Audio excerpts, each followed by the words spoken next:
Hello BookTube, my name is Elizabeth and I read bouquins and books. In this video, I will update you about my Jane Austen July reading, but I will start with the Jane Austen at home tag. I was not tagged by anyone, but it looked like a lot of fun, so I decided to do it. It was originally created by Tilly at Tilly's Shelf, and she suggests that we start by tagging people who are participating in Jane Austen July, so that's what I will do. I will tag Lorraine from the Omniverse Bookworm, who just posted a very interesting video about 20 facts that she learned about Regency England. And I will also tag Shelley Swearingen, because when she started July, she was not a Jane Austen fan, but at the end of July, she may be. So I hope she'll keep us posted on that. So please, ladies, do not consider yourself obligated to do the tag. It's really just an invitation. I was not tagged and I'm doing the tag, so it means that you don't have to do the tag even though you were tagged. I will leave links to all mentioned channels in the description box below, of course. The first prompt. Mansfield Park, the grandeur of the house astonished but could not console her. Name a grand book that may or may not have been difficult to read. For that, I will choose Germinal by Émile Zola. This is set in 19th century France in the industry of coal mining. So Zola is exploring the life and the conditions of coal miners and their families in 19th century France. So it has some epic proportions because mining is very impressive. It's a big book, and this one has almost 600 pages. And it's part of an even grander project, that is the Rougon-Macquart. In the Rougon-Macquart, Émile Zola wanted to depict the entirety of French society in late 19th century. And it's a very grand project, but it's not difficult to read. And once you start this book, you want to finish it because it's really, really good. So that's my grand book. Prompt number 2. Barton Cottage. In comparison of Norland, it was poor and small indeed. Name a book about a household in difficult circumstances. For that, I will choose the French-Canadian classic, The Tin Flute by Gabrielle Roy. If you have just one book to read by a French-Canadian author, please make it this one. It's great. It is set at the end of the 1930s in Montreal, and we follow a typical French-Canadian family. And at the time, a typical French-Canadian family was a father, a mother, and about a dozen children. The main character is Florentine. She is the eldest daughter. She is in her late teens and she's working as a waitress in a diner. She's the only one regularly bringing money home because the father's not really responsible. He's not a bad guy, but he's irresponsible, and he doesn't have a regular job because this is the Great Depression.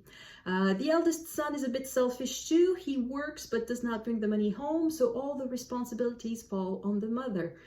She has to feed and clothe all these children, and now it appears that she has to find a place to stay because they are having difficulty paying the rent and they will be expelled, so they need to find a new place.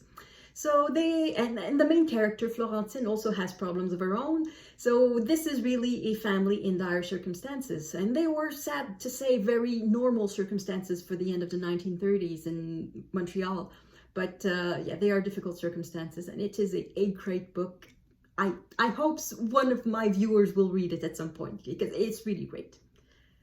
Prompt number 3. Hartfield. I believe few married women are half as much mistress of their husband's house as I am of Hartfield. Name a book that you feel entirely the mistress of. I will choose another French-Canadian book. This is The Outlander by Germaine Yevremont. This one was published the same year as The Tin Flute and is also a classic. I had to read it in high school, I had to read it again in college, and then I used it for a paper in university. I read the prequel, I read the sequel, and I even looked for alternative endings because the book was very popular from the outset, so it was published more than once. But the author made modifications to the ending in the second edition. I don't know which one became the official ending. This is a recent copy, so it's sort of the official ending. And in the official ending, there are things we don't know. Some things are left in suspense because, well, there's the sequel, so we may learn some things in the sequel instead. But certain things are left unsaid, and I know that in other versions these things were said, so I wanted to know what they were, so I went and looked out for them. Maybe I should talk a bit about the book. It's set in a village on the St. Lawrence River near Sorel, so that is about halfway between Montreal and Quebec City. And at the time, that is the 1910s, it was common for young men to just wander from place to place and look for work and do the work being paid with room and board. And when there was no work, they would just move on to the other place. So basically traveling from farm to farm, trying to find work and living, surviving. So that is the Outlander. That's what he does. He arrives on a farm and looks and asks if there's any work he can do for room and board. And yes, of course. So he's invited in. He has dinner with the family. And the next day he works. And then he has dinner, and then he doesn't leave. He stays because there's always work to be done, and he's a good worker. His arrival changes the dynamic of the family where he stays, and it also changes the dynamic of the entire village. So that's a very interesting book. So if you like stories that happen in small villages, that is one to look out for. Prompt number 4.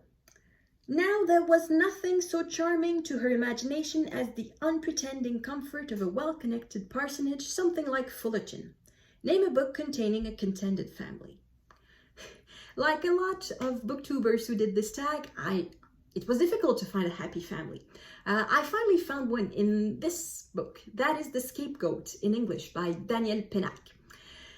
This is a contented family. It's a happy family, though it's not a typical family. It's just full of half-brothers and half-sisters. It's the eldest half-brother who takes care of all the others.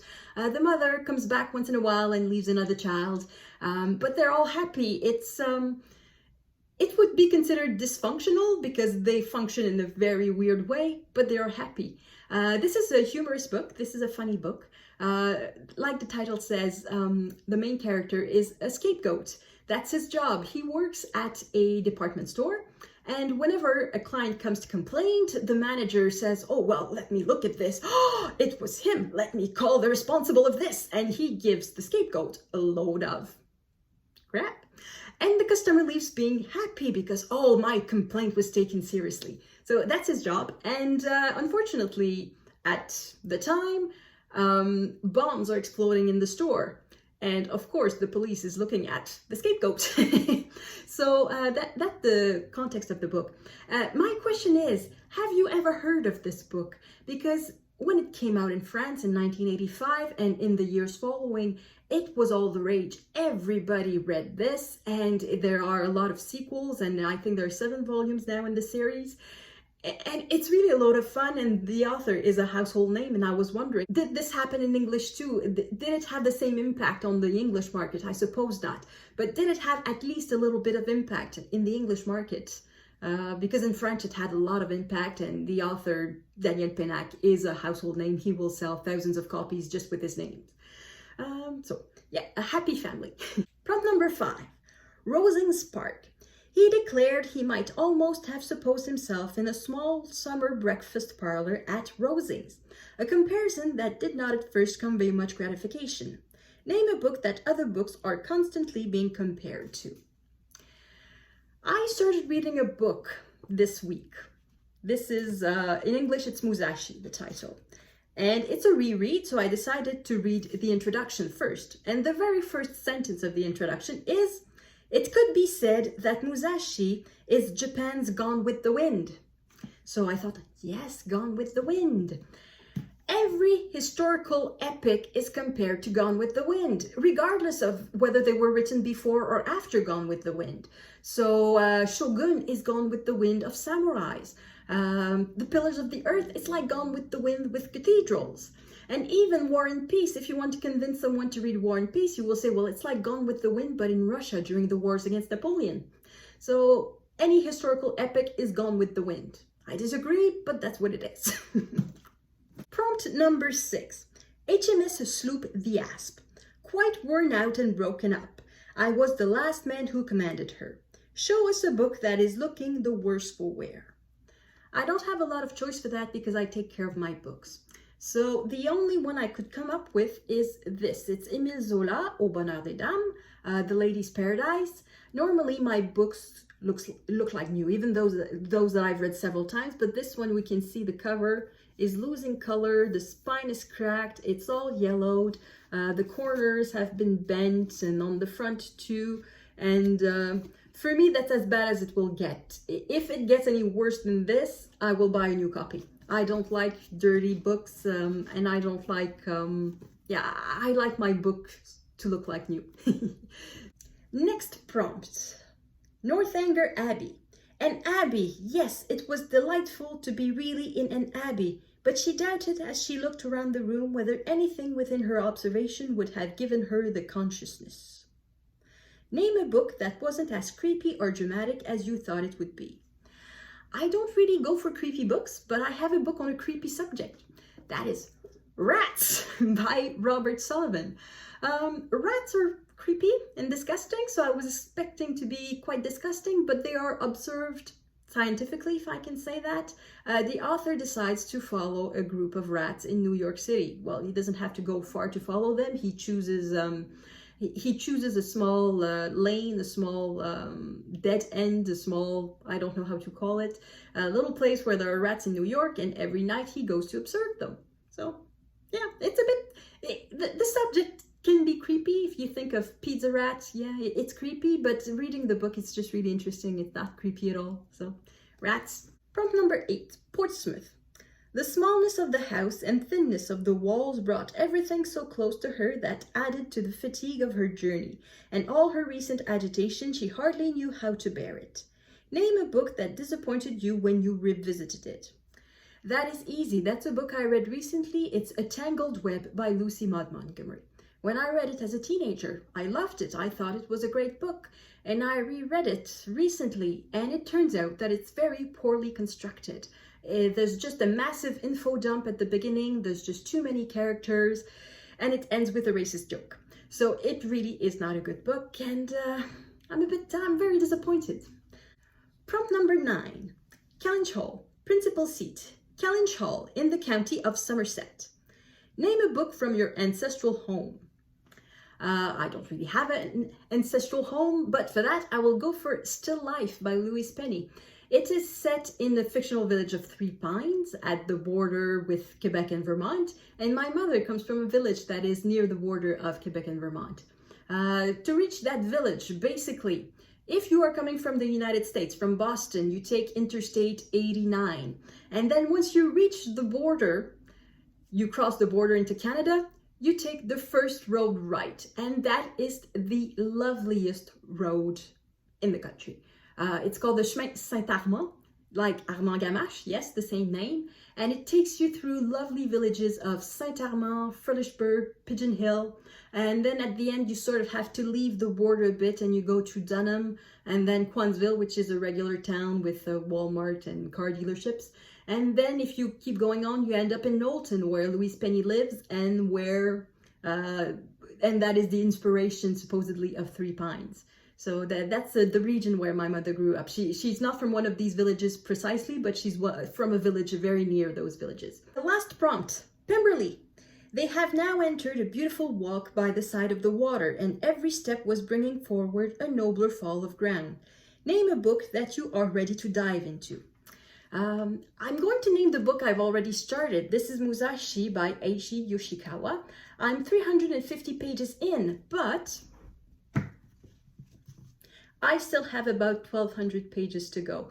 This is not a prequel and a sequel. This is just one single story, even though they have 2 titles.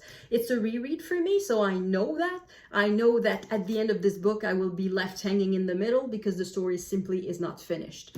So even though I've already dived a little bit, I'm still ready to dive into the rest of this massive work. That is awesome. I know it's awesome. Well, I hope I won't be disappointed like I was with The Tangled Web, but so far it's as good as I remember. And finally, bonus question. Which of these households would you most like to live in? I guess it would depend. Is it as a guest? Because if it's as a guest, I go for Pemberley. I'd love to be a guest at Pemberley. I would love to visit the famous library.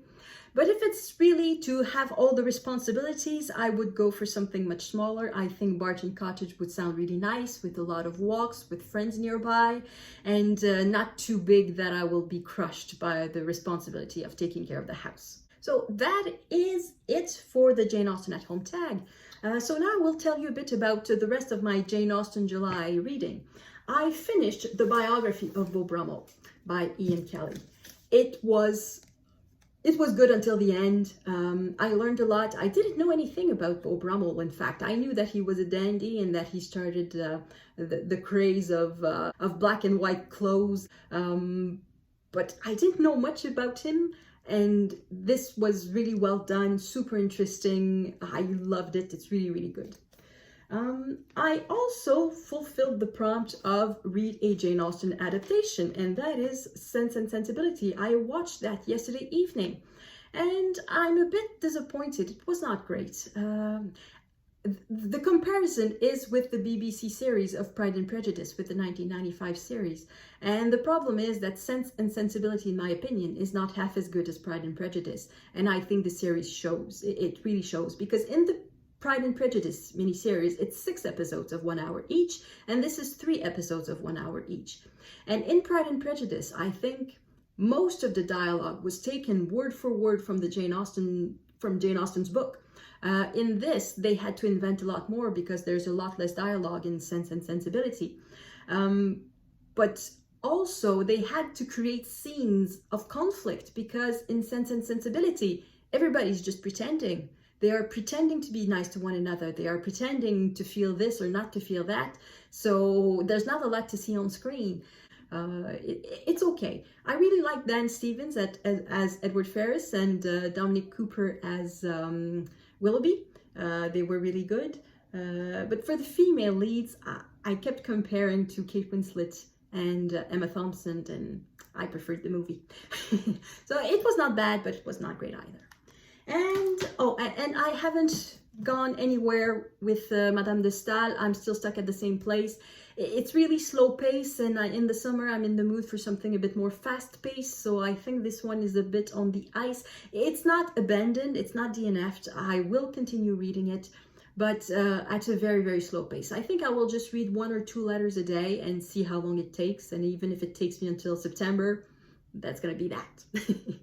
So that is it for my Jane Austen July reading. Thank you everyone for watching. I hope I will see you in the next video.